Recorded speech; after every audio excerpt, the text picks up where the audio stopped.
Hello students, this is Jyotsna and welcome to you all on my YouTube channel learn with Jyotsna. स्वागत है आप सभी का एक बार फिर से मेरे यूट्यूब चैनल पर, जिसमें आज की क्लास में हम लोग डिस्कस करेंगे इम्पोर्टेंट क्वेश्चंस जो सभी कंप्यूटर से रहेंगे। सुपरटेट 2022 के लिए कंप्यूटर के जितने भी इम्पोर्टेंट क्वेश्चंस बन सकते हैं वो सारे ही क्वेश्चंस मैंने एक ही वीडियो में इंक्लूड कर रखे हैं। तो ये क्लास जो आपकी होने वाली है ये 5 नंबर की क्लास है आपकी, तो इस क्लास को स्किप ना करें, लास्ट तक देखें और वीडियो अगर अच्छी लगे तो लाइक भी कर देना और शेयर ज़रूर करें। चैनल को अभी तक सब्सक्राइब ना किया हो तो चैनल को सब्सक्राइब कर लें। स्टार्ट करते हैं फिर क्लास को। चलिए, तो फर्स्ट क्वेश्चन से जो हमारा फर्स्ट क्वेश्चन रहेगा, यहाँ पर सारे ही क्वेश्चंस वन लाइनर फॉर्म में है। आप 1 से 2 बार अगर वीडियो को देख लेंगे तो सारे क्वेश्चंस आप लोगों को लर्न हो जाएंगे। तो स्टार्ट करते हैं। कीबोर्ड में की संख्या कितनी होती है? तो आपका जो कीबोर्ड है उसमें कितनी कीज़ होती हैं जिनकी मदद से आप कुछ टाइप कर पाते हैं या फिर एक इनपुट दे पाते हैं मॉनिटर को। तो यहाँ पर की संख्या आपकी फैक्चुअल है, 104 आपकी कीज़ रहेंगी। नेक्स्ट क्वेश्चन है आपका, फंक्शन की संख्या कितनी है? तो फंक्शन की आपकी यहाँ पर रहेंगी कितनी? F1 से लेके F12 तक आपकी फंक्शन की रहेंगी, यानी टोटल 12 कीज़ रहेंगी आपकी फंक्शन की। नेक्स्ट क्वेश्चन है आपका, अल्फ़ाबेट की कितनी रहेंगी आपकी? तो अल्फ़ाबेट की अगर हम बात करें तो इनकी संख्या आपकी होगी 26, है ना। तो सभी जानते हैं लेटर और जो आपके अल्फ़ाबेट है वो भी जब 26 हैं तो जाहिर सी बात है आपके अल्फ़ाबेट की भी कितनी हो जाएंगी? 26, यानी कि 26 हो जाएंगी। नेक्स्ट क्वेश्चन है हमारा, नंबर्स की संख्या कितनी है? सभी जानते हैं 0 से 9 तक, यानी टोटल आपके 10 डिजिट होते हैं, तो यहाँ पर आपके 10 नंबर की संख्या हो जाएगी। नेक्स्ट क्वेश्चन है हमारा, स्पेशल की कौन सी है? तो स्पेशल की देखेंगे हम लोग कौन सी है। स्पेशल की कौन सी रहेंगी जो स्पेशल काम करेंगी, जैसे डिलीट करना हुआ आपका, एस्केप करना हुआ, एंटर करना, एरो से ऊपर नीचे करना वगैरह हुआ, स्पेस देना हुआ, है ना, कैप्स लॉक हुआ, नंबर लॉक हुआ, विंडोज हुआ, ये सभी आपकी क्या है? ये सभी सारी की सारी आपकी स्पेशल की हो जाएंगी। तो याद रखेंगे आप सभी कि स्पेशल की यही है आपकी। चलिए आगे बढ़ते हैं नेक्स्ट क्वेश्चन पर। नेक्स्ट क्वेश्चन है हमारा, नेटवर्क के टाइप कितने हैं? तो सभी जानते हैं, कई बार इनका फुल फॉर्म पूछा गया है, लैन, वैन, मैन, पेन, ये सारे आपके नेटवर्क के टाइप हैं। अगर हम देखना चाहें यहाँ पर तो लैन का फुल फॉर्म हो जाएगा local area network, local area network. Next वैन हो जाएगा आपका wide area network, wide area network, ठीक है। नेक्स्ट आपका हो जाएगा पेन, पेन का हो जाएगा आपका पर्सनल एरिया नेटवर्क, ठीक है। फोर्थ हो जाएगा आपका मैन, जो कि मोस्ट इंपॉर्टेंट है, पूछा भी गया है। मैन आपका हो जाएगा मेट्रोपॉलिटन एरिया नेटवर्क। एक मिनट, स्पेलिंग एरर हो गया, मेट्रोपॉलिटन एरिया नेटवर्क।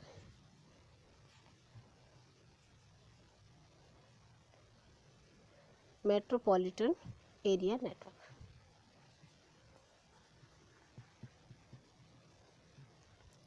तो ये भी आप लोग याद रखेंगे, इनकी फुल फॉर्म्स भी रखेंगे। यहाँ से एक क्वेश्चन बनता है कि एग्जाम में पूछा भी गया है, मैन का फुल फॉर्म पूछा गया है जो कि मेट्रोपॉलिटन एरिया नेटवर्क हो जाएगा। तो नेक्स्ट क्वेश्चन पर बढ़ते हैं, मॉडिफायर या एडजस्ट की, मोस्ट इंपॉर्टेंट क्वेश्चन। मॉडिफायर या एडजस्टमेंट की कौन सी हैं, उनकी संख्या बताएं जरा। या तो आपसे संख्या पूछी जा सकती है या फिर कौन कौन सी है, ये भी कई बार पूछा जा सकता है। तो मॉडिफायर नाम से मिलेंगी या फिर एडजस्टमेंट। एक्चुअली इन्हें एडजस्टमेंट की इसलिए कहते हैं क्योंकि ये सारी किसी भी की के साथ एडजस्ट कर लेते हैं ना। जैसे कंट्रोल हुआ आपका तो control plus Z, control plus P हो गया।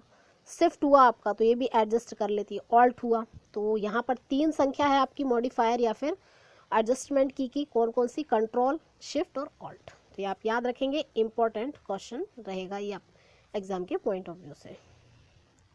बढ़ते हैं नेक्स्ट क्वेश्चन पर। चलिए नेक्स्ट क्वेश्चन देख लेते हैं। और हाँ, एक चीज़ और आप लोगों से बोलनी थी कि जैसे आप लोग क्लास देखते हैं तो क्लास, कई लोग बोलते हैं कि मैम क्लास ना ब्लर आती है या फिर स्क्रीन क्लियर नहीं होती है, तो आप लोगों से रिक्वेस्ट करूँगी कि आप लोग स्क्रीन को मतलब थोड़े ज़्यादा पिक्सल पर देखें तो वीडियो एकदम क्लियर लगेगी आपको, या 480 पे देखें आप, 360 पिक्सल पर देखेंगे तो वीडियो आपको क्लियर आएगी। चलिए नेक्स्ट क्वेश्चन है पैन का फुल फॉर्म। आ गया वही चीज़, पैन का है आपका पर्सनल एरिया नेटवर्क। यहाँ पर माफ़ी चाहूँगी, यहाँ पर पैन की जगह आपका लग गया है भाई लैन का फुल फॉर्म, जबकि यहाँ पर पूछा गया है क्वेश्चन में आपका पैन का मैंने पीछे बता दिया आप लोगों को personal area network, personal area network, है ना। तो यहाँ पर बता दिया गया आपको लैन का, तो जो मैं पहले बता चुकी आपको कि लैन का क्या हो जाएगा, लोकल एरिया नेटवर्क, ठीक है। यहाँ पर उदाहरण भी दे रखा है कि पैन में आपके कौन कौन से हो जाएंगे, पर्सनल जैसे वाईफाई हुआ, ब्लूटूथ हुआ, पर्सनली हम यूज़ कर सकते हैं और पर्सनली यूज़ करते ही हैं, जाहिर सी बात है। अगर हम किसी को थोड़ा सा उधार देना चाहें, बोलते नहीं थोड़ा सा नेट उधार दे दो, खैर मजाक कर रही हूँ, तो थोड़ा सा नेट उधार देने के लिए फिर हम लोग वाईफाई ही यूज़ करते हैं, वो हमारा पर्सनल है बिकॉज, है ना, तभी तो हम उसे उधार देने के लिए वही दे सकते हैं ना, क्योंकि वो हमारी पर्सनल हमारा वो यूज़ के लिए है। तो यहाँ पर वाईफाई हुआ या ब्लूटूथ हुआ वो आपका पैन के अंदर आ जाएगा। नेक्स्ट क्वेश्चन देखते हैं, पैन नेटवर्क की कवरेज दूरी होती है। तो जैसे आपका वाईफाई हुआ या ब्लूटूथ से आप कोई चीज़, एक फ़ोटो वगैरह शेयर, खैर आज के टाइम में तो आप करोगे तो क्या एक घंटों में अगर हो सकता है एक फ़ोटो शेयर हो जाए, तो अभी तो स्थिति बड़ी ख़राब है क्योंकि अब ये चीज़ें ना पुरानी हो चुकी हैं, अब व्हाट्सएप का ज़माना है। तो पैन नेटवर्क की कवरेज दूरी जो आपकी हो जाएगी 100 से 200 मीटर की कवर रहेगी, है ना, 100 से 200 मीटर की ये कवरेज कर सकते हैं। नेक्स्ट देखते हैं हम, नेक्स्ट है हमारा, चलिए एक मिनट में पेन का कलर चेंज करना चाहती हूँ, चलिए ओके। तो यहाँ पर आपका जो, चलिए नेक्स्ट है हमारा लैन की कवरेज दूरी कितनी होगी। तो यहाँ पर लैन का यूज़ अगर आप देखना चाहें तो देख सकते हैं, लैन का अगर आप यहाँ पे यूज़ देखना चाहें तो लैन का यूज़ होगा स्कूल्स वगैरह में, लोकल एरिया नेटवर्क का यूज़ जो आपका हो जाएगा वो किस में हो जाएगा, लोकल एरिया में। आप जैसे स्कूल में, एक स्कूल में आपने वाईफाई वगैरह कुछ लगा रखा है जो आपका स्कूल ऑफिस वगैरह में, पूरे स्कूल में या पूरे ऑफिस में या पूरे हॉस्पिटल में कवर करेगा, लोग बाग यूज़ कर सकते हैं। तो इसकी ये कवरेज दूरी है। और खैर कवरेज दूरी की अगर हम बात करें लैन की लोकल एरिया नेटवर्क की, तो 10 किलोमीटर तक ये कवर कर लेगा, यानी कोई व्यक्ति 10 किलोमीटर दूर तक इसको यूज़ कर सकता है ना।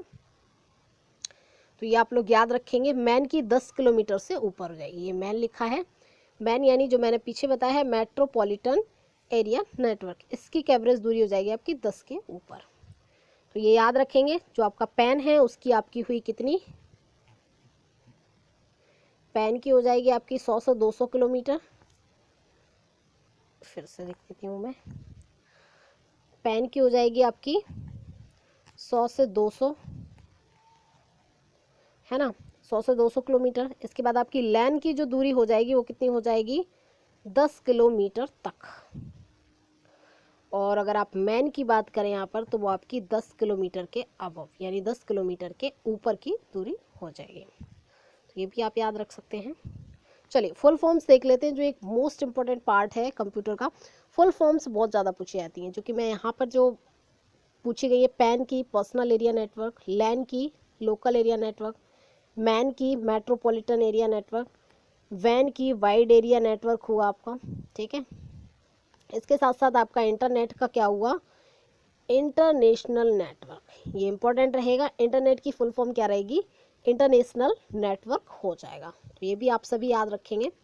चलिए नेक्स्ट क्वेश्चन पे बढ़ते हैं फिर हम। नेक्स्ट जो हमारा क्वेश्चन ये यहाँ पे, दैट इज फाइल ट्रांसफ़र के नियमों का समूह क्या कहलाता है। मोस्ट इंपॉर्टेंट क्वेश्चन है, इंपॉर्टेंट क्वेश्चन है ना, क्वेश्चन इंपॉर्टेंट है। फाइल ट्रांसफ़र के नियमों का समूह, यानी जब आप फाइल ट्रांसफ़र करते हैं एक ऐप से दूसरे ऐप में, तो वहाँ पर आपके कुछ नियम्स या कुछ प्रोटोकॉल्स दिए होते हैं, जिनको हम प्रोटोकॉल्स भी कहते हैं। जो नियम है, रूल रेगुलेशंस है, उनका एक समूह होता है कि भाई इतने आपको नियमों का पालन करना पड़ेगा, है ना। तो उसके लिए उनको क्या कहते हैं, प्रोटोकॉल कहते हैं। नियमों के समूह को क्या कहते हैं, प्रोटोकॉल कहते हैं। चलिए नेक्स्ट क्वेश्चन पे बढ़ते हैं। एक घर में एक व्यक्ति द्वारा प्रयोग किया गया नेटवर्क कहलाएगा। तो जाहिर सी बात है, एक आदमी यूज़ कर रहा है, कोई अपने घर में यूज़ कर रहा है, तो वाईफाई यूज़ करते हैं, जो कि आपका किसका पार्ट है, लैन का पार्ट है ना। वाईफाई एक हाई कवरेज एरिया वाईफाई भी आता है ना। तो ये लैन का पार्ट है, लोकल एरिया नेटवर्क, क्योंकि घर में आप कई लोग अच्छी क्वालिटी वाले वाईफाई लगा रखते हैं, है ना। तो वो सारे घर में कवर करते हैं इस तरीके की चीज़ें। आपने देखा होगा आजकल 1000-500 रुपये बिल आता है तो वाईफाई घर में लगवा लेते हैं लोग बाग, है ना, तो वो भी लोकल एरिया नेटवर्क का पार्ट हो जाएगा। चलिए नेक्स्ट क्वेश्चन पे बढ़ते हैं। नेक्स्ट क्वेश्चन है हमारा, नेटवर्किंग के लिए बनाई गई संरचना है। तो यहाँ पर आपको क्वेश्चन बताना है कि नेटवर्किंग के लिए जो भी आप संरचना बनाई गई है उसको हम क्या कहते हैं। तो याद रखेंगे टोपोलॉजी कहते हैं। क्या कहते हैं? टोपोलॉजी कहते हैं। नेक्स्ट क्वेश्चन, एसएमपीटी क्या है? तो एसएमपीटी ऐसा एक प्रोटोकॉल है जिसके द्वारा क्या होता है, मेल के द्वारा डाटा ट्रांसफ़र करने के लिए बनाया गया एक प्रोटोकॉल। तो आपको मेल के थ्रू आप क्या कर सकते हैं, इससे डाटा को ट्रांसफ़र कर सकते हैं। मेल के थ्रू क्या कर सकते हैं आप, डाटा को ट्रांसफ़र कर सकते हैं। किस में? इसमें। ठीक है, एक मिनट में पेन का कलर ज़रा सा चेंज कर लूँ। ओके, तो मेल के द्वारा आप क्या कर सकते हैं, यहाँ पे डाटा ट्रांसफ़र कर सकते हैं। तो ये भी आप याद रखेंगे। नेक्स्ट क्वेश्चन देख लेते हैं, टोपोलॉजी नेटवर्क की संरचना के प्रकार क्या क्या हैं। तो टोपोलॉजी जो नेटवर्क है, पीछे हमने बताया टोपोलॉजी क्या होता है, नेटवर्किंग की संरचना है ना। तो इसके कौन कौन से प्रकार हैं, टाइप बताना है। तो एक को आपका किंग टोपोलॉजी हो जाएगा, दूसरा बस टोपोलॉजी हो जाएगा आपका, है ना, तीसरा आपका स्टार टोपोलॉजी हो जाएगा, ट्री टोपोलॉजी हो जाएगा, मैश टोपोलॉजी हो जाएगी। ये सारे ही सारे नाम हैं किसके, टोपोलॉजी नेटवर्क की संरचना के। पहला किंग टोपोलॉजी, नेक्स्ट आपका बस टोपोलॉजी, नेक्स्ट आपका है स्टार टोपोलॉजी, ट्री टोपोलॉजी या फिर मैश टोपोलॉजी। ये 5 टाइप हैं। मतलब आपसे पूछा जा सकता है इस तरीके से क्वेश्चन कि ट्री टोपोलॉजी क्या है, तो आप बता सकते हैं कि ये टोपोलॉजी नेटवर्क की संरचना का एक प्रकार है ना। तो नाम से आपको फैमिलियर रहना है कि कोई आपके सामने नाम रख दिया जाए तो आप उससे कनेक्ट करके थोड़ा सा मतलब निकाल लें कि ये पूछ क्या ही रहा है ना। चलिए नेक्स्ट क्वेश्चन पे बढ़ते हैं हम लोग। नेक्स्ट क्वेश्चन है, इंटरनेट पर कार्य करने के लिए बनाए गए नियमों का समूह क्या होता है। भाई इंटरनेट पे आप काम तो कर रहे हैं लेकिन कुछ उसके रूल्स और रेगुलेशंस भी हैं और उनको आपको क्या करना पड़ेगा, उनका पालन करना पड़ेगा। कई बार आप देखते हैं कि भाई जो क्राइम, साइबर क्राइम हो जाते हैं, जिनकी मतलब जिनसे सुलझने के लिए साइबर सेल भी बनाई गई है ना। तो इसलिए ये हो जाते हैं क्योंकि जो रूल रेगुलेशंस हैं, प्रोटोकॉल्स हैं, उनका लोग बाग क्या नहीं करते हैं, पालन नहीं करते हैं, है ना। तो इसलिए उनके समूह को हम लोग क्या कहते हैं, रूल रेगुलेशंस का जो समूह है उसको हम लोग प्रोटोकॉल कहते हैं। नेक्स्ट फुल फॉर्म अगेन देखिए, HTTP मोस्ट इम्पॉर्टेंट लगा लेना, इस पर मोस्ट इम्पॉर्टेंट हो जाएगा HTTP hyper text transfer protocol. ठीक है जी। नेक्स्ट है आपका IP internet protocol. Third most important TCP पूछा गया है मल्टीपल टाइम। TCP इसका फुल फॉर्म क्या है, transmission control protocol, transmission control protocol. Next है आपका SMPT, तो सभी जानते हैं मेल ट्रांसफ़र से है, तो सिंपल मेल ट्रांसफ़र प्रोटोकॉल्स। ठीक है, प्रोटोकॉल हम पीछे देख चुके हैं कि इंटरनेट पर काम करने के लिए कुछ रूल रेगुलेशंस बनाए गए हैं, उनके ग्रुप को ही हम लोग प्रोटोकॉल बोलते हैं ना। नेक्स्ट है हमारा FTP फाइल ट्रांसफ़र प्रोटोकॉल। तो ये सभी फुल फॉर्म्स आपके लिए बहुत ज़्यादा इंपॉर्टेंट होने वाली हैं, फुल फॉर्म्स बहुत ज़्यादा इंपॉर्टेंट है ना। तो ये सभी आप याद रखने की कोशिश करें और नोट्स तो बना लें, क्योंकि नोट्स बनाने से बेहतर होता है, या फिर आप 1-2 बार वीडियो को देख भी लेंगे तो आपका काम यहाँ पर हो जाएगा। चलिए आगे बढ़ते हैं।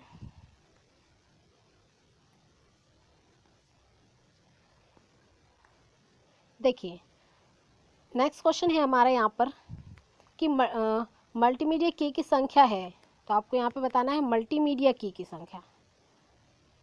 चलिए मैं पेन चेंज ही कर लूँ फिर से। चलिए मल्टीमीडिया की संख्या क्या है आपकी। तो मल्टीमीडिया की अगर संख्या आपसे यहाँ पर पूछी जाए तो मल्टीमीडिया की आपकी संख्या हो जाएगी यहाँ पर क्या, जो कि आपको याद भी रखनी है। मल्टीमीडिया की संख्या, नॉर्मल की संख्या पीछे हमने बता रखी है आप लोगों को, कितनी है, 104। 104 आपकी नॉर्मल कीज़ की संख्या है। बट आपसे पूछेगा मल्टीमीडिया की संख्या कितनी है, तो यहाँ पर आपकी 104 में अगर आप 4 और जोड़ देंगे जो कि रिवर्स हो जाएगा, प्ले हो जाएगा, पॉज हो जाएगा और फॉरवर्ड, ये चारों की जो हैं ये एक्स्ट्रा है किसमें, मल्टीमीडिया में। कोई भी मल्टीपर्पज़ का अगर होगा, कोई मोबाइल फ़ोन होगा, कंप्यूटर जैसी चीज़ें हैं, तो इनमें मल्टीमीडिया ऑप्शन रहेगा, तो वहाँ पर आपकी 4 कीज़ और बढ़ जाएंगी। रिवर्स हुआ आपका, प्ले हुआ, पॉज हुआ, फॉरवर्ड हुआ, है ना। तो यहाँ पर टोटल आपकी कितनी संख्या होने वाली है? 108 संख्या होने वाली है। नेक्स्ट क्वेश्चन देखते हैं। एक साथ एक से अधिक डाटा सेंड करने पर रिएक्शन टकरा जाता है और शेयर नहीं हो पाता है, इसे क्या कहते हैं? अगर एक बार में आप लोग, कई बार क्या करते हैं लोग, एकदम सेलेक्ट कर लेते हैं ये फ़ोटो सारी 10-25 और सेंड कर देते हैं, है ना। तो वहाँ पे क्या हो जाता है, जो रिएक्शन है आप कर रहे हो वो टकरा जाता है आपस में, और डाटा क्या हो जाता है, कुछ भी शेयर नहीं होता है ना। इतनी सारी सिलेक्टेड आइटम में से कुछ भी शेयर नहीं होता है। तो इसको हम क्या कहते हैं? इसे हम लोग बेस बैंड कहते हैं। तो ये भी आप लोग याद रखेंगे भाई, इसे हम लोग क्या कहते हैं? बेस्ड बैंड कहते हैं। क्या कहते हैं? बेस बैंड कहते हैं। चलिए नेक्स्ट देखते हैं क्वेश्चन। एक समय में एक से अधिक डाटा शेयर कर सकते हैं, किसके द्वारा? ये एक बार में, देखिए बेस बैंड क्या होता था, बेस बैंड में जो आपका ज़्यादा डाटा अगर आप शेयर करने की कोशिश करते थे तो वो नहीं हो पाता था, है ना। तो इसी को फिर अपडेट करके क्या बनाया गया?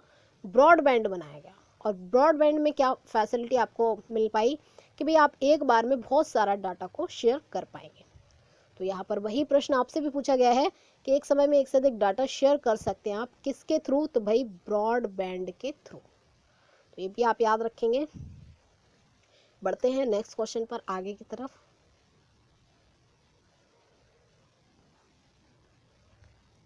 चलिए नेक्स्ट क्वेश्चन देखते हैं। चलिए नेक्स्ट क्वेश्चन है हमारा, इंटरनेट का सर्वप्रथम कब और किस कंपनी ने किया था यूज़? बताइए।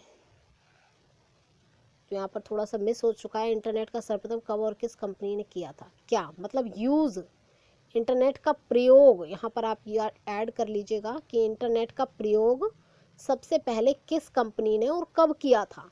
मतलब इंटरनेट शब्द सबसे पहले यूज़ का हुआ था भाई, शब्द नहीं, जो इंटरनेट सुविधाएं दे रहा है वो सारी चीज़ें, शब्द की बात नहीं हो रही, कंफ्यूज मत हो जाइएगा। इंटरनेट का यूज़ कब और किस कंपनी ने सबसे पहले किया था? तो आप याद रखेंगे 1969। आप रिलेट कर सकते हैं 1969 से, आप एक जीके का क्वेश्चन रिलेट कर सकते हैं कि 14 बैंकों का राष्ट्र क्या हुआ था, मर्जर हुआ था, क्या हुआ था ना 1969 में, है ना। तो तभी ये भी हुआ था, क्या, इंटरनेट का यूज़ भी हुआ था। और कौन सी कंपनी ने किया था? अमेरिका की एक डिफेंस कंपनी थी जिसका नाम था ARPANET, है ना। तो इस कंपनी ने फर्स्ट ऑफ ऑल क्या किया था, आपका इंटरनेट का यूज़ किया था। तो याद रखेंगे आप लोग। चलिए नेक्स्ट क्वेश्चन पे बढ़ते हैं हम लोग।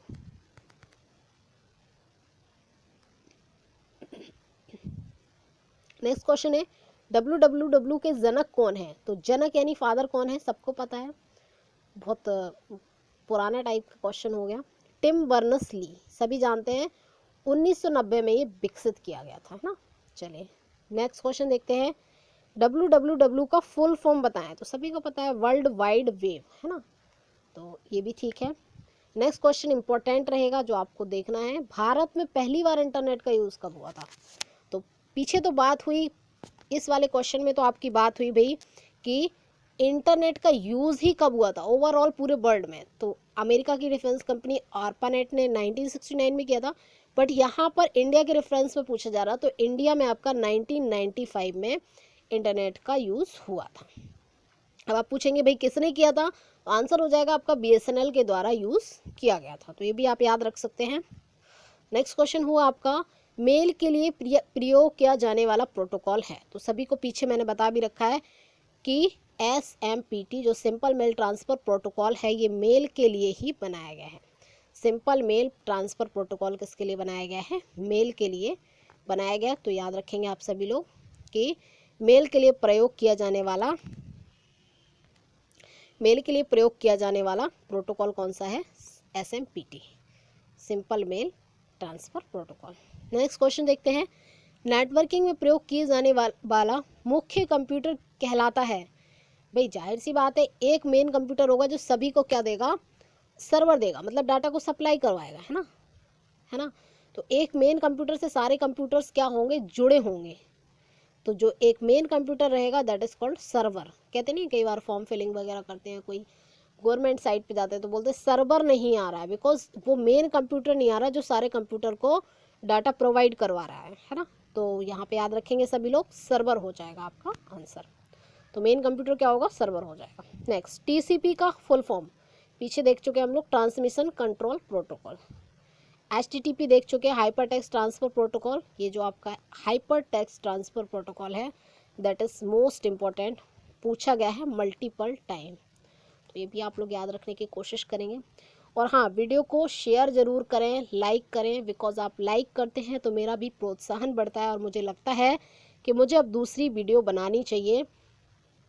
आप लोग मतलब तत्पर हैं हम कह सकते हैं कि पढ़ने के लिए आप लोग रेडी हैं। जो आपका थॉर्नडाइक का लॉ है, प्राइमरी लॉ ऑफ रेडीनेस, मतलब मुझे लगता है कि आप लोग रेडी है पढ़ने के लिए, तो मुझे भी आप लोग के लिए कुछ बेहतर करना चाहिए, है ना। चलिए खैर कोई बात नहीं, चलिए आगे देखते हैं, ये चीज़ें हो गई। नेक्स्ट, केबल के प्रकार बताएं। तो केबल है जो आपकी आप यूज़ करते हैं, डाटा केबल हुआ, आजकल केबल का तो बहुत यूज़ होने लगा है और बहुत जल्दी डेड भी होने लग गई हैं, और कई बार तो एक ही केबल से लोग बहुत सारे डिवाइसेस में लगा लेते हैं एक ही केबल को, तो फिर वो कई बार वर्कआउट करना भी बंद कर देते हैं। तो केबल के टाइप यहाँ पे कितने हो जाएंगे, पहला आपका अनसील्डेड ट्विस्टेड पेयर केबल हो जाएगी, दूसरा आपका कोएक्सियल केबल हो जाएगी, नेक्स्ट है आपका फाइबर ऑप्टिकल केबल। सबसे ज़्यादा यहाँ पे यूज़ हो रही है प्रेजेंट में फाइबर ऑप्टिकल केबल, तो ये सभी नाम आप लोग याद रखेंगे।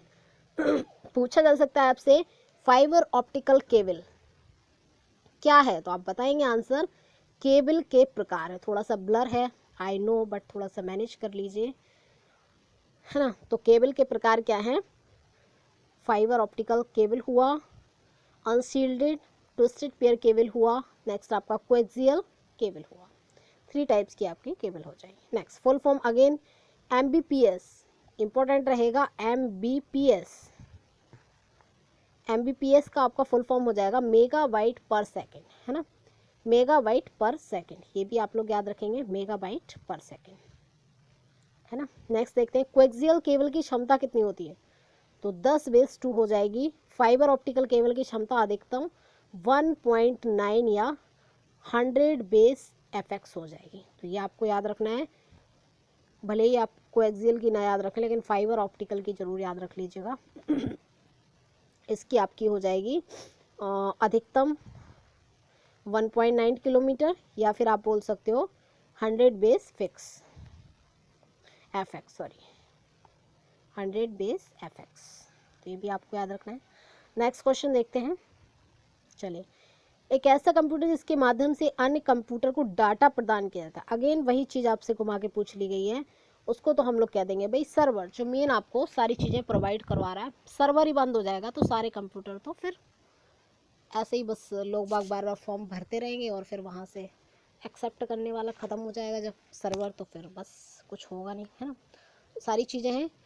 क्लाइंट कंप्यूटर किसे कहते हैं, तो सर्वर से डाटा प्राप्त करने वाले प्रत्येक कंप्यूटर को, जो आपका हेड कंप्यूटर एक मेन कंप्यूटर है दैट इज़ कॉल्ड सर्वर, और उससे जितने भी कंप्यूटर काम ले रहे हैं, जितने भी कंप्यूटर क्या कर रहे हैं, डाटा ले रहे हैं, वो सारे ही कंप्यूटर क्या हो जाएंगे, क्लाइंट कंप्यूटर कहलाएंगे। क्या कहलाएंगे, क्लाइंट कंप्यूटर कहलाएंगे। तो ये भी आप लोगों को याद रखना है, इंपॉर्टेंट क्वेश्चन रहेगा आप लोगों के लिए, कि आपसे पूछा जा सकता है कि भाई क्लाइंट कंप्यूटर क्या होगा, तो फिर आपको वहाँ पर जवाब देना पड़ जाएगा कि भाई क्लाइंट कंप्यूटर क्या हो जाएगा, कि वो जितने भी सारे कंप्यूटर्स हैं जो सर्वर से क्या ले रहे हैं, डाटा ले रहे हैं, वो सभी क्या हो जाएंगे, आपके क्लाइंट कंप्यूटर की कैटेगरी में आ जाएंगे।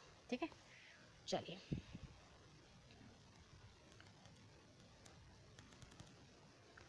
चलिए आगे बढ़ते हैं। नेक्स्ट है आपका वह अंतिम बिंदु जहाँ से सर्वर कंप्यूटरों को जोड़ता है, तो वो लास्ट पॉइंट, जैसे आपके कंप्यूटर जुड़े हुए हैं सारे, ये सारे किससे जुड़े, एक मेन कंप्यूटर से जुड़े हुए हैं, है ना। ये भी जुड़ा, ये भी, तो ये सारे कंप्यूटर जिससे जुड़े होते हैं वो एक मेन पॉइंट क्या कहलाता है, अंतिम बिंदु जहाँ से सर्वर कंप्यूटरों को जोड़ता है ना। तो उस पॉइंट को कहते हैं हम लोग नोड। ये भी इंपॉर्टेंट रहेगा, याद रखेंगे सभी। चलिए नेक्स्ट क्वेश्चन पे बढ़ते हैं आगे। HTTP अगेन सभी को पता है भैया, HTTP क्या है। ये HTTP क्या है भाई, ये आपका हाइपर टेक्स्ट ट्रांसफ़र प्रोटोकॉल हो जाएगा। क्या हो जाएगा आपका, हाइपर टेक्स्ट ट्रांसफ़र प्रोटोकॉल हो जाएगा। Shit, what is this, 8 minute.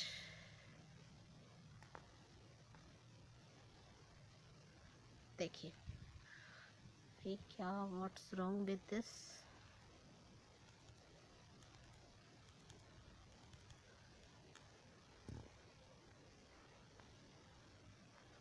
Wait a minute.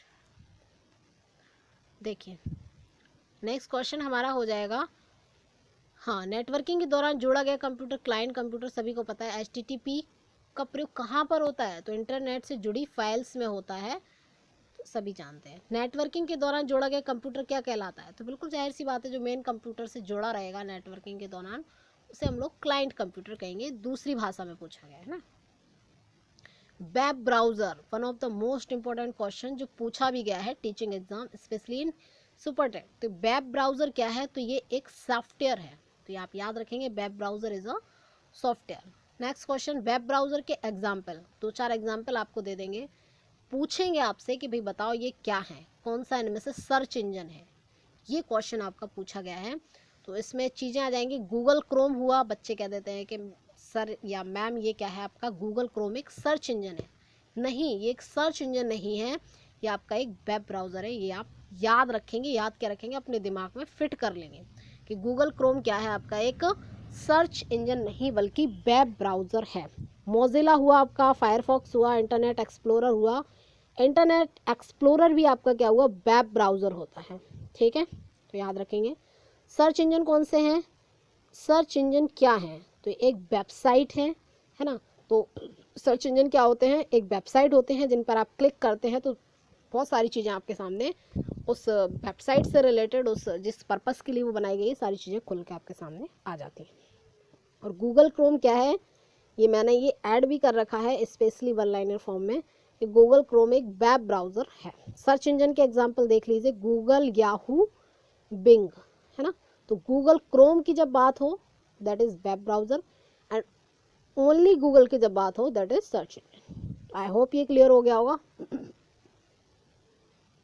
चलिए नेक्स्ट क्वेश्चन, वेब पेजों का समूह क्या कहलाता है, पूछा गया है ना।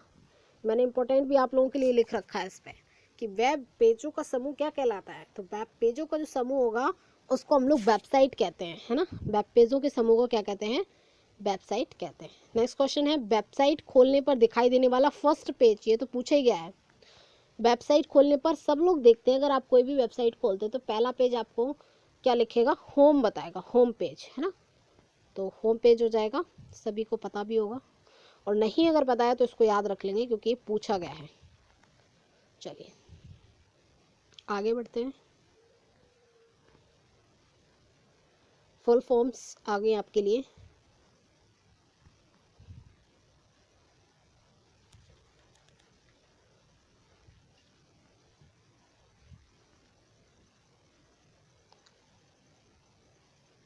चलिए फुल फॉर्म्स देख लेते हैं।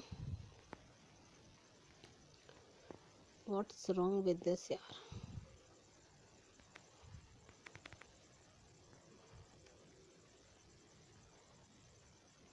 ओके फुल फॉर्म देख लेते हैं। यूआरएल का फुल फॉर्म मोस्ट इंपॉर्टेंट डाल के याद करेंगे, uniform resource locator. Uniforms resource locator, ये यूआरएल का फुल फॉर्म हो जाएगा, यूनिफॉर्म रिसोर्स लोकेटर, है ना। लोकेटर ये याद रखेंगे आप लोग, लोकेट लिखा है, लोकेटर।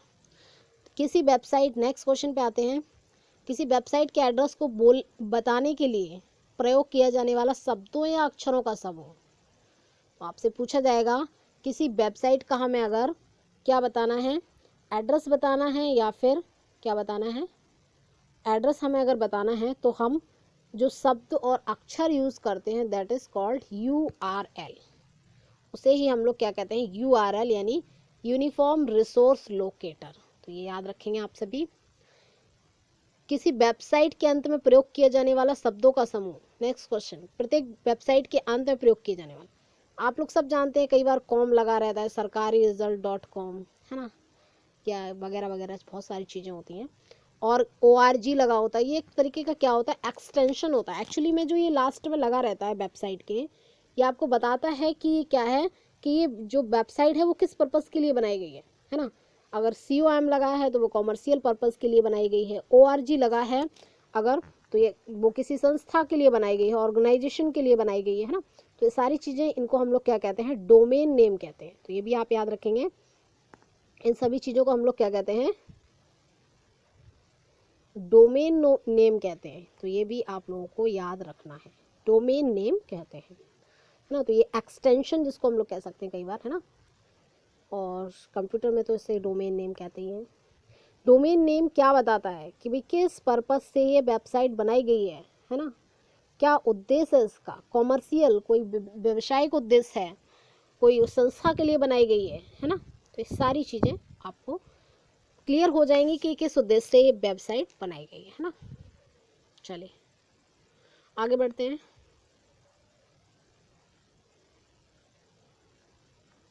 देखिए शायद कुछ क्वेश्चंस यहाँ पे कम, मुझे लगता है यहाँ पे कुछ नहीं, एक ही क्वेश्चन है। केबल के टाइप पीछे हम लोग देख चुके हैं, अनसील्डेड, ट्विस्टेड पेयर केबल, है ना, आपसे पूछा जा सकता है, पीछे हम लोग देख चुके हैं, है ना। आपका फाइबर ऑप्टिकल हुआ। मॉडेम का फुल फॉर्म बताइए, तो सबको पता होगा, मॉड्यूलेटर, डिमॉड्यूलेटर। पूछा गया है मॉड्यूलेटर, डिमॉड्यूलेटर, है ना।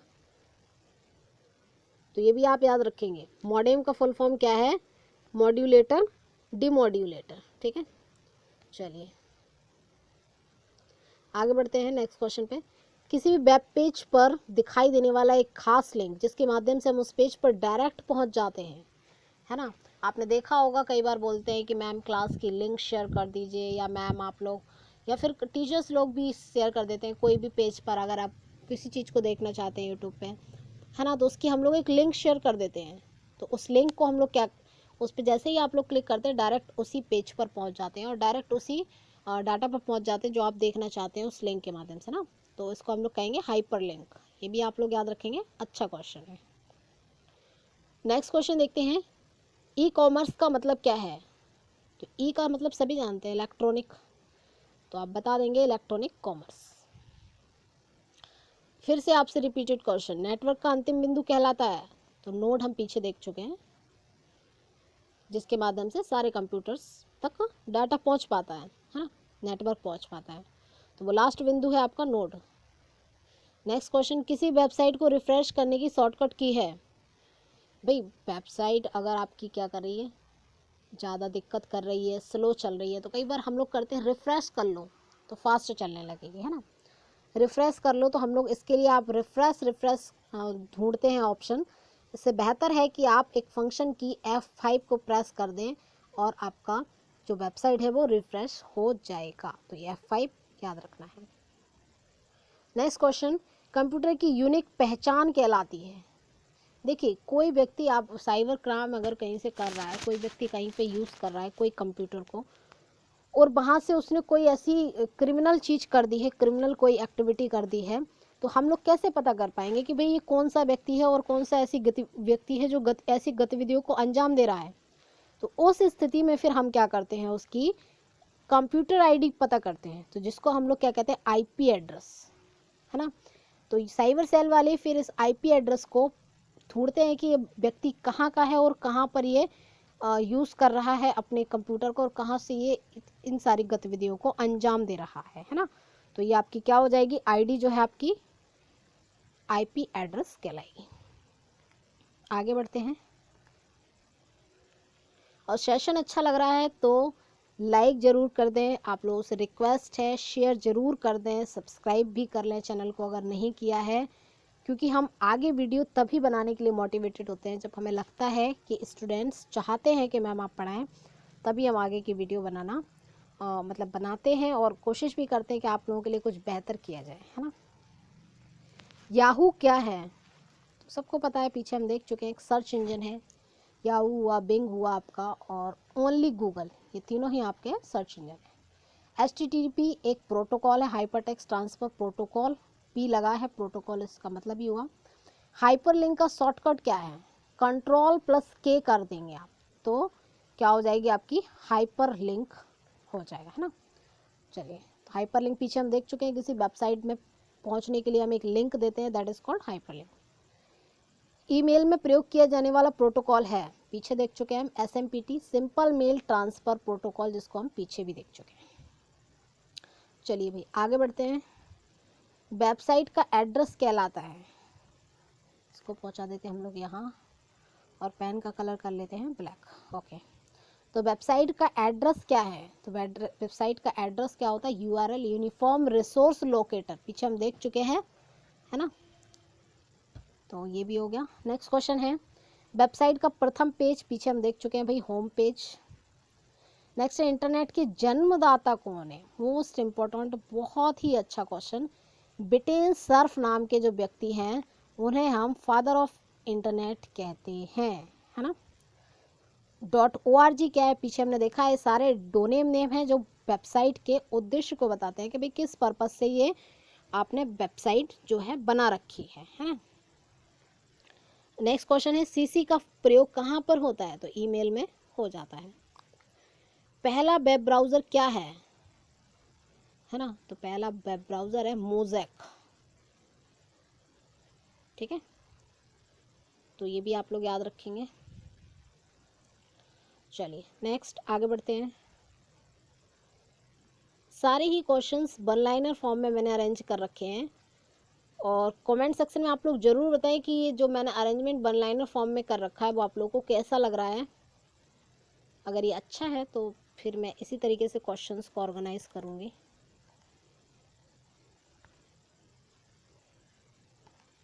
चलिए नेक्स्ट देखते हैं, इंटरनेट में प्रयोग की जाने वाली भाषा क्या है, HTML, बड़ा अच्छा क्वेश्चन है। इंटरनेट में यूज़ की जाने वाली भाषा को क्या कहते हैं भाई, कौन सी भाषा है जो हम इंटरनेट में यूज़ करते हैं, तो HTML hyper text. Comment section में आप लोग बताएंगे, थोड़ा सा मैं कंफ्यूज हो रखी हूँ यहाँ पे। हाँ बिल्कुल clear, hyper text markup language, इसका भी फुल फॉर्म आपसे पूछा जा सकता है। ये इंटरनेट में यूज़ होने वाली भाषा है HTML यानी हाइपर टेक्स्ट मार्कअप लैंग्वेज, है ना, तो ये भी आप याद रख सकते हैं। नेक्स्ट क्वेश्चन है आपका, भारत में पहली बार इंटरनेट का प्रयोग किस कंपनी ने किया था, तो मैंने पीछे ही बताया कि भाई 1955 में आपका 1995 में आपका BSNL ने आपका फर्स्ट टाइम यूज़ करा था, इंडिया की बात अगर हम करें। और वर्ल्ड लेवल पे अगर हम बात करें तो 1969 ARPANET ने, जो आपकी अमेरिकन डिफेंस कंपनी है, उसने किया था। चलिए, ईमेल के आविष्कारक कौन है, क्वेश्चन हो गया गायब, आंसर आप लोग बताएंगे मुझे कमेंट सेक्शन में इस क्वेश्चन का आंसर। नेक्स्ट क्वेश्चन है, CC का प्रयोग ईमेल में किस लिए किया जाता है, चलिए पीछे हमने देखा CC का प्रयोग कहाँ किया जाता है, बट अब ये क्वेश्चन आपका यहाँ पे बन गया नेक्स्ट क्वेश्चन कि CC का प्रयोग ईमेल में किस लिए किया जाता है। तो यहाँ पर जो आपका क्वेश्चन का आंसर हो जाएगा, एक साथ एक ही मैसेज को कई लोगों को अगर हमें भेजना है तो फिर हम उस कंडीशन में CC का यूज़ करते हैं। आपको एक ऑप्शन मिलेगा ईमेल में CC, तो इससे हम लोग क्या करते हैं, CC का मतलब C भी मत समझ लीजिएगा, करिकुलम बीटा यानी जिसको हम लोग बोलते हैं भाई आपका बायोडाटा, वो नहीं है। CC आपका मतलब होता है कि एक बार में आप अगर एक ही मैसेज को बतेरे लोगों को अगर सेंड करना चाहते हैं ना, तो फिर ऐसी स्थिति में आप CC का यूज़ करेंगे। नेक्स्ट क्वेश्चन है, पहली बार स्मार्टफोन को बनाने की शुरुआत कब की गई थी, तो 1990 में IBM कंपनी ने फ्रैंक कैरोना द्वारा, IBM कंपनी के फ्रैंक कैरोना नाम के व्यक्ति थे जिन्होंने सबसे पहले फर्स्ट टाइम स्मार्टफोन बनाने की शुरुआत की थी। वरना तो आपको पता ही है कि छोटे से मोबाइल वो हम चलाते थे और वो भी कितने कॉस्टली हुआ करते थे, और घंटों घंटों एक एक मैसेज सेंड करने के लिए हम लोग वेट किया करते थे, वो भी ज़माना आपको याद होगा। खैर नेक्स्ट क्वेश्चन पे बढ़ते हैं, पहला स्मार्टफोन जारी किया गया था, तो भाई 90 में बनाना शुरू किया, 92 में जारी किया, कौन से नाम से, सिमोन नाम से, है ना, सिमोन नाम से, वो भी IBM कंपनी में जारी किया। चलिए आगे बढ़ते हैं।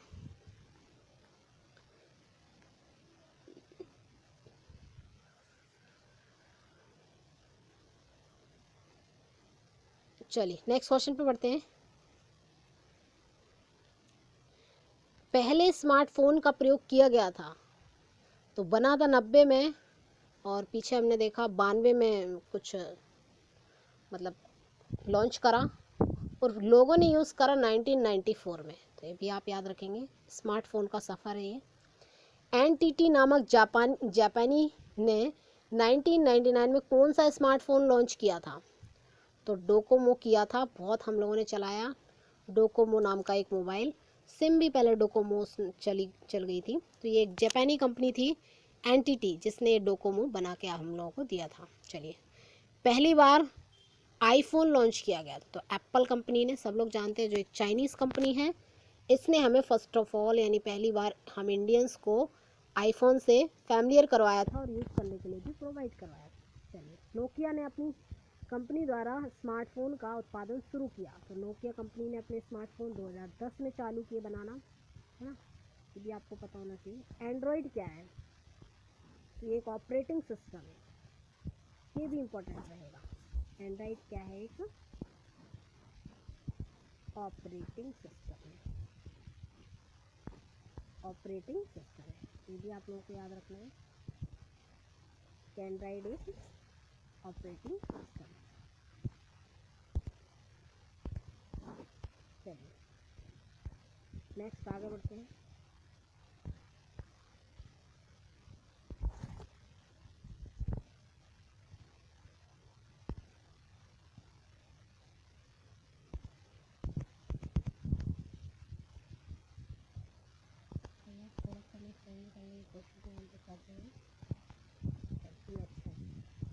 पहला ऑपरेटिंग सिस्टम किस कंपनी ने बनाया था?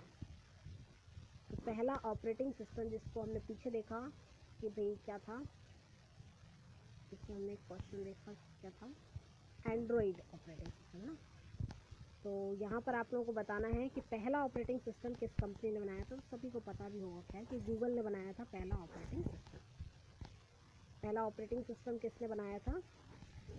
गूगल ने बनाया था, और उसका नाम क्या रखा था? एंड्रॉयड रखा था, है ना। एंड्रॉयड इसका नाम रखा गया था, पहला ऑपरेटिंग सिस्टम बनाया भी गूगल ने। आइसक्रीम, किटकैट, जेली बीन, ये सारे के सारे क्या है? तो समझ मत लेना कि एक टॉफ़ी मॉफ़ी काइंड ऑफ चीज़ें हैं। आइसक्रीम, किटकैट, जेली बीन, ये सारे के सारे ऑपरेटिंग सिस्टम के वर्जन हैं। क्या हैं? ऑपरेटिंग सिस्टम के वर्जन है। तो ये भी आप लोगों को याद रखना चाहिए, अच्छा क्वेश्चन है।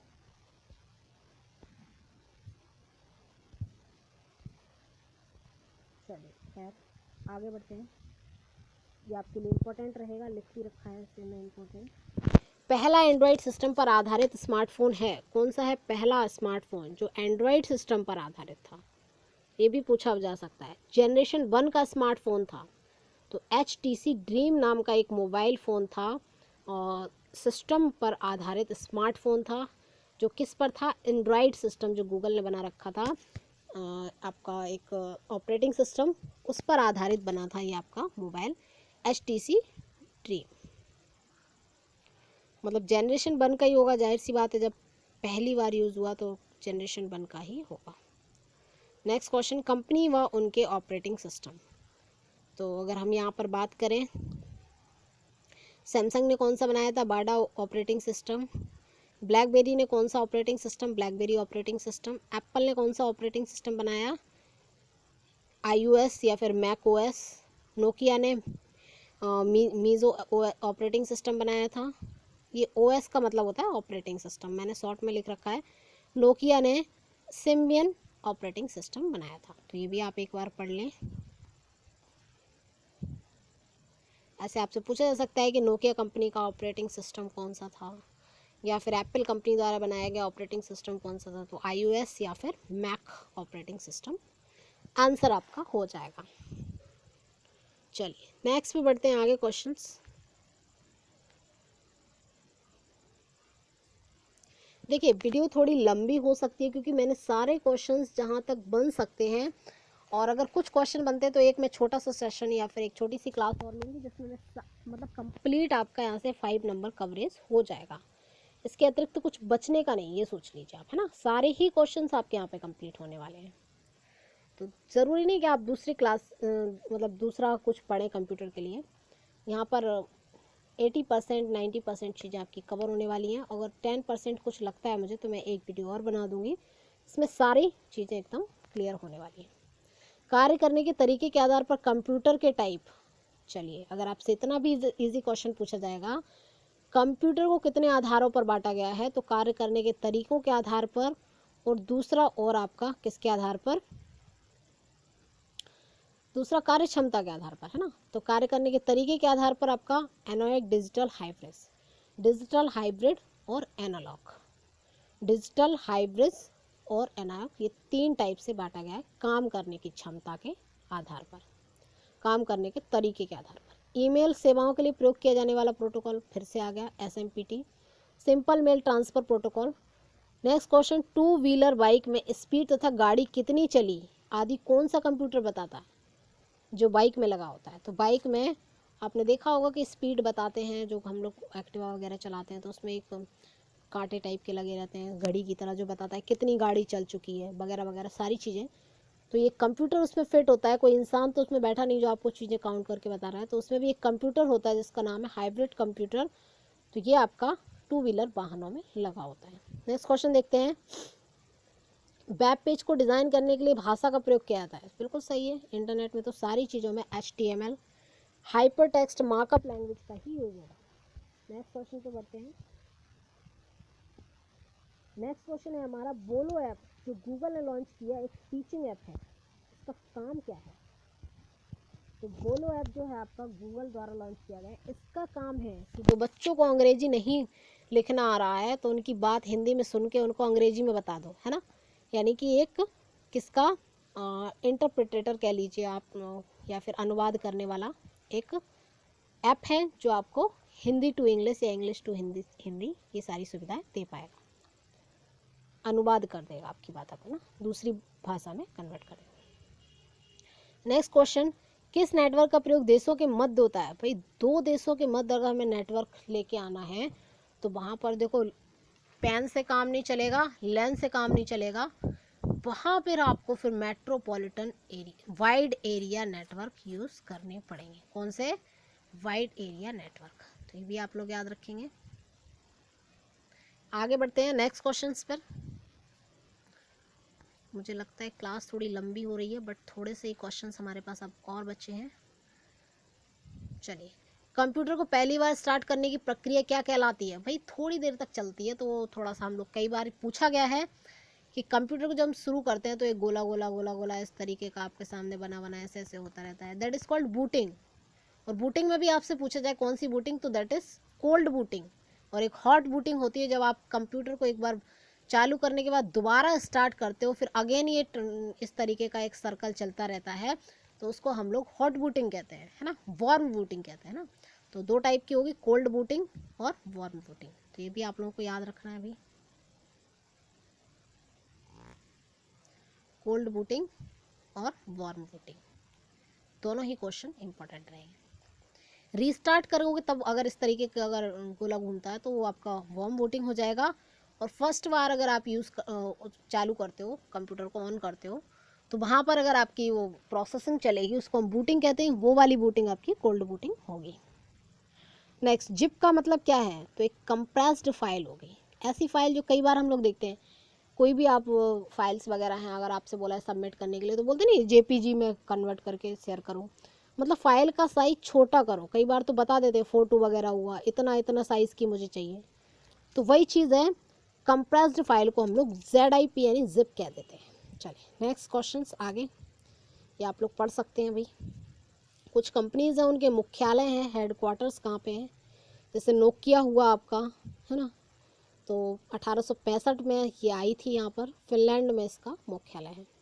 बहुत सारे लोग सोचते होंगे नोकिया का तो इंडिया में ही होगा, तो इंडिया में एकमात्र है आपकी जो माइक्रोमैक्स है ना, उसका है आपका गुरुग्राम हरियाणा में उसका मुख्यालय है, और 2000 में ये कंपनी अस्तित्व में आई थी। नेक्स्ट आपका सैमसंग हुआ, इसका 1938 में स्थापना हुई और साउथ कोरिया की ये कंपनी है। ओप्पो आपका 2004 में आया, चाइना इसका मुख्यालय है। Xiaomi भी आपका 2010 में आया, चाइना में मुख्यालय। एप्पल आपका जो आया सॉरी देखिए मैंने पीछे आप लोगों को बता रखा है, एप्पल आपकी चाइनीज़ कंपनी है, तो मैं क्षमा चाहूँगी, एप्पल आपकी चाइनीज़ कंपनी नहीं है, बल्कि ये कैलिफोर्निया की में इसका मुख्यालय है, यूएस की एक कंपनी है ना, अमेरिका की कंपनी है, 1976 में ये बनी थी, है ना। चलिए, माइक्रोमैक्स मैंने पहले ही बताया 2000 में हरियाणा में इसका मुख्यालय है। रियलमी आप देख सकते हो ये चाइनीज़ कंपनी है, इसके अतिरिक्त ओप्पो आपकी चाइनीज़ कंपनी है, ज़ियामी चाइनीज़ है। ये सभी इनके हेड या फिर सीईओ के नाम लिखें जो आप पढ़ सकते हैं। ये आप सारी चीज़ें यहाँ पर पढ़ लें, इनके हेड या फिर सीईओ के नाम आपके लिए लिख दिए गए हैं। चलिए, एप्पल कंपनी के सीईओ टिम कुक तथा संस्थापक स्टीव जॉब्स हैं, तो ये भी मैंने नोट कर रखा है। चलिए लास्ट पेज है हमारा, BIUS का फुल फॉर्म बताइए, बहुत इंपॉर्टेंट है, पूछा भी गया है। तो BIUS का अगर आपसे फुल फॉर्म पूछना चाहें तो बेसिक इनपुट आउटपुट सिस्टम, है ना। बी से बेसिक, आई से इनपुट, आउटपुट ओ से और एस से सिस्टम। नेक्स्ट क्वेश्चन पर, जब कोई ईमेल गलती से डिलीट हो गया हो, कई बार कहते हैं ना कि भाई ये इंपॉर्टेंट मेल था मेरा और ये मतलब मुझसे डिलीट हो रखा है, तो वहाँ उसको अगर हम सर्च करना चाहते हैं, ढूंढना चाहते हैं कि कैसे मिलेगा, तो इसको हम लोग ट्रैश मेल में देख पाएंगे, है ना। कई बार आप देखते हो बहुत सारी चीज़ें हैं जो 2-3 दिन तक ट्रैश मेल में पड़ी रहती हैं, एक टाइम भी कई बार होता है ना। तो जब कोई ईमेल गलती से डिलीट हो गया, उसको अगर हम वापस देखना चाहते हैं कि भाई कहाँ है वो, क्या कैसा उसको पढ़ना चाहते हैं, तो वो आपको मिल जाएगा कहाँ पर, ट्रैश मेल, जैसे आपका वो रिसाइकल बिन होता है ना, उसी काइंड तरीके का। चलिए नेक्स्ट क्वेश्चन है हमारे, डिजिटल वॉच में कौन सा कंप्यूटर पाया जाता है, तो एम्बेडेड कंप्यूटर पाया जाता है। एम्बेडेड याद रखेंगे, एम्बेडेड कंप्यूटर। अब कहेंगे आप मैम ये तो आपने कोई प्रकार बताया नहीं है, इस क्वेश्चंस को आप लोगों का काम है कि इस क्वेश्चंस को आप लोगों को सर्च करना है, इस पर आपको अपने रिप्लाईज यहाँ पे कमेंट सेक्शन में मुझे देना है। नेक्स्ट क्वेश्चन है, कंप्यूटर का वर्गीकरण कितने आधार पर किया गया है, तो मैंने पीछे बताया, कार्य क्षमता के आधार पर और आकार के आधार पर, है ना। 2 आधार पर, कार्य क्षमता और आकार के आधार पर। आकार के आधार पर देख लीजिए, है ना, साइज के आकार पर, तो माइक्रो, मिनी, मेन फ्रेम और सुपर, है ना। माइक्रो, मिनी, मेन फ्रेम और सुपर। अगर आपसे पूछ जाए विश्व का सबसे बड़ा सुपर कंप्यूटर कौन सा है, तो जापान का भी जो बना है फुगाकू जापान का, पहले भारत का परम था, फिर फुगाकू जापान का ही आपका अभी लेटेस्ट में सुपर कंप्यूटर है। तो साइज के आकार पर यहाँ पे बात की जाए तो 4 प्रकार के कंप्यूटर होंगे, माइक्रो, मिनी, मेन फ्रेम और super. Micro computer, mini computer, main frame computer और सुपर कंप्यूटर। तो ये सारी चीज़ें आप लोगों को याद रखना है, जबकि पीछे हमने देखा था किसके आधार पर, पीछे हमने देखा था कार्य करने के तरीके के आधार पर। तो वो आपके कितने थे, 3 टाइप थे यहाँ पर, डिजिटल, एनालॉग और हाइब्रिड। तो भाई ख़त्म हुई ये वीडियो आपकी, और कैसी लगी आपको ये क्लास, ये आप लोगों को अवश्य ही बताना है मुझे कमेंट सेक्शन के अंदर में। और ये क्लास अगर आपको अच्छी लगी है तो रिक्वेस्ट रहेगी आप लोगों से कि लाइक कर दें और सब्सक्राइब ज़रूर करें। सब्सक्राइब आप लोगों को करने के बाद बेल आइकन है उसको भी ज़रूर प्रेस करनी है, ताकि ये सारी इन्फॉर्मेशन जो मैं डिलीवर कर रही हूँ आप लोगों के लिए वो आप लोगों तक पहुँच पाए। ये तभी संभव होगा जब आप बेल आइकन को क्लिक कर देंगे, है ना। तो बेल आइकन को क्लिक करना है, ठीक है। चलिए, तो धन्यवाद आप सभी का वीडियो देखने के लिए, और फिर नेक्स्ट क्लास में मिलेंगे। Okay, thanks for watching.